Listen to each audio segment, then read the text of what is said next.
Guys, we're here at the real King David tomb in the city of David. If you ever come to Jerusalem, they have another tomb for David, which is not the authentic location. You can see here the mystery of the tombs of King David. Now, David slept with his fathers and was buried in the city of David. We're in the city of David. And now let's look at Nehemiah when he's restoring the walls. Okay. After him repaired Nehemiah, the son of ruler of the half district, into the place over against the sepulchres of David. So these are the tombs of David, unto the pool that was made unto the house of the mighty men. Now, many generations of ancient Jerusalem residents were familiar with the tombs of the house of David that were situated inside the city. So this would have to be inside the city walls. The tombs are noted as in the book of Nehemiah as a landmark and description of the wall. So the wall would be, just beyond in the writings of Flavius Josephus, etc.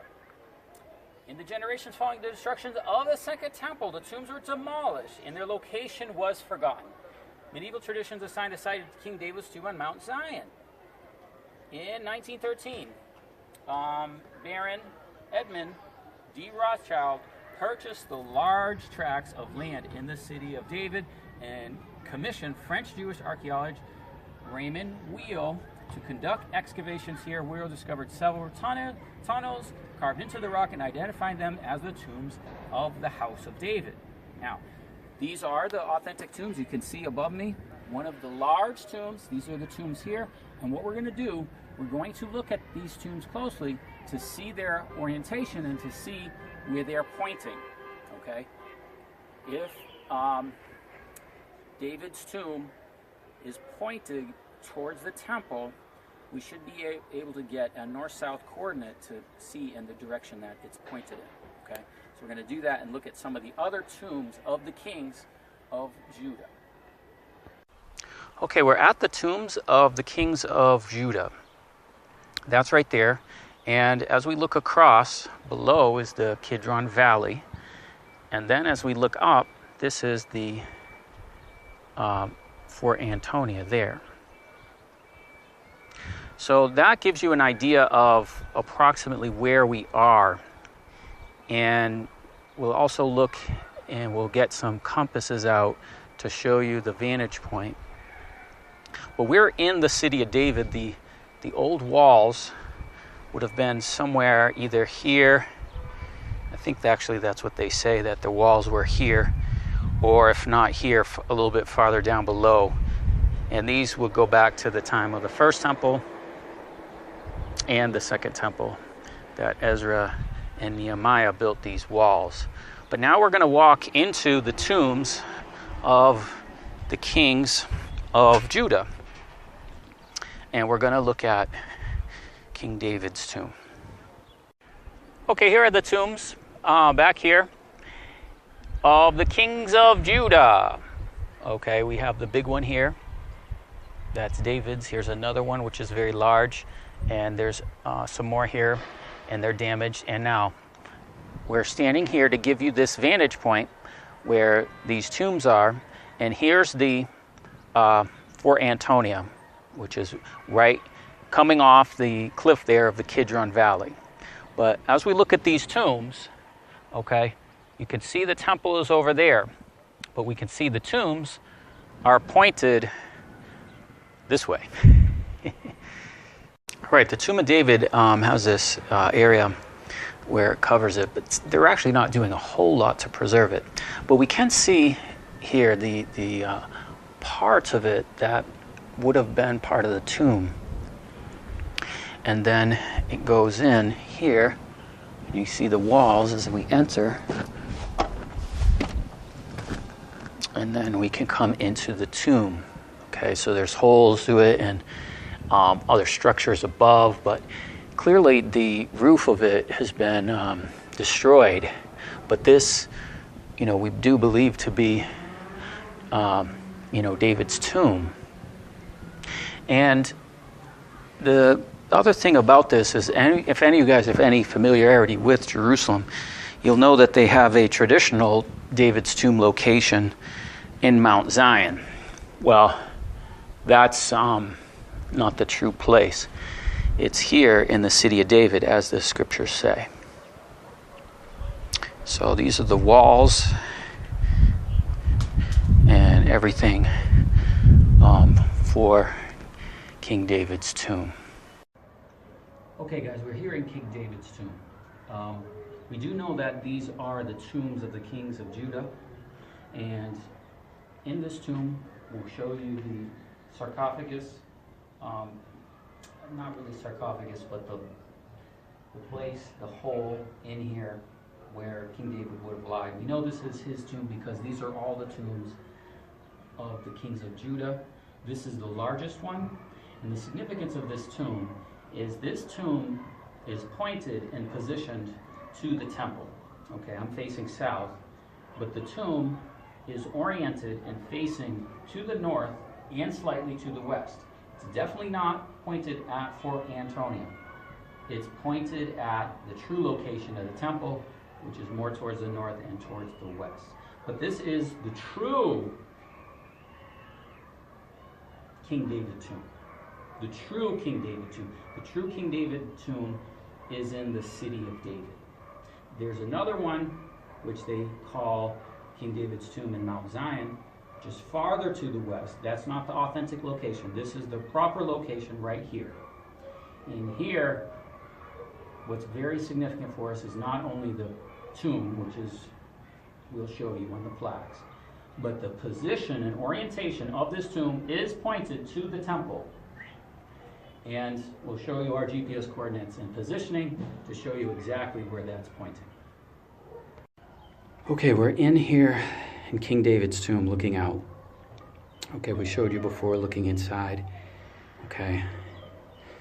And as we come inside, we can see this is the place where David would have lied in this hole here. This is a very large cavern, and we can show you that it's positioned north and west to what we believe is the true location of the temple. As we look out, we can show you our GPS coordinates and where this is pointing, but it's definitely not pointing to the Temple Mount, which we know is Fort Antonia. This is King David's tomb pointing towards the temple. David knew of Ornan's threshing floor. He knew the location where the temple should be, even though he was not alive to see it. So he would have pointed his tomb to the location of the temple. If we look at these coordinates, you can see its position north to south. Here's the tomb here, and you can see it's pointed more towards the north and west, not perfectly north, okay, and angled slightly to the west. And this is the inside of King David's tomb here. Try and take a look inside and get some other readings. Okay, getting a screenshot of this positioning.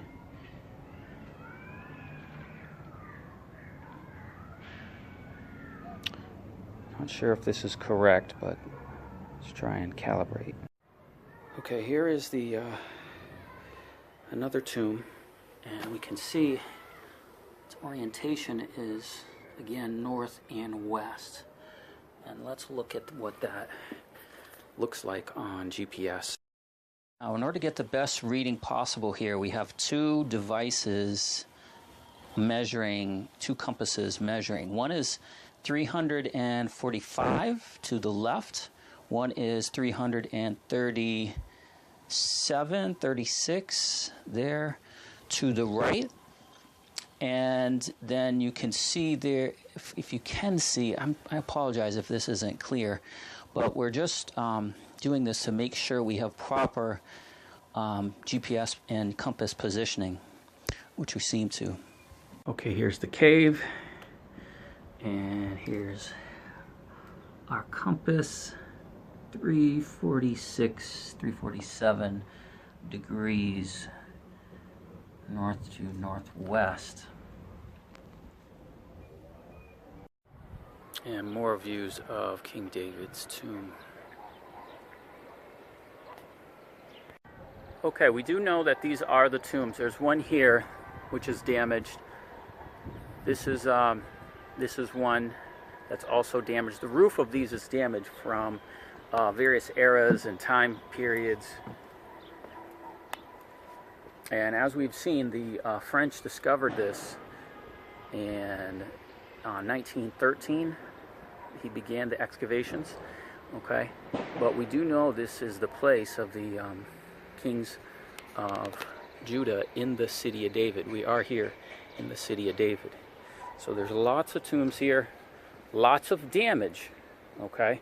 Lots of quarrying, okay?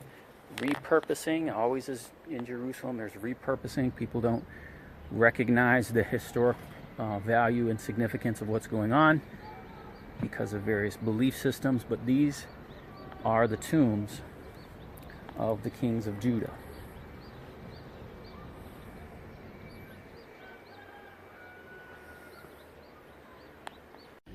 Here's a satellite view of Jerusalem, Old City, Jerusalem walls going around like so. Now when we're saying the city of David, we're talking about this section here. And when we're talking about the tombs, we're talking about this area here. And you'll notice that we looked at two different tombs, King David's tomb and the one to the right of it, pointing in this direction. Of course, with what we are showing you there, it's a little challenging to see. So we've kind of aligned those a little bit for you. Now, King David's tomb, we had a GPS coordinate here, and this is the alignment of where it's pointing in that tomb. And again, if we look closely, what we can see is it's essentially passing through what is the Jewish quarter, okay? So that is that particular reading, and so that's, you know, this area here. Then we had another one, and it was pointed a little bit more towards the north, and we had two readings there.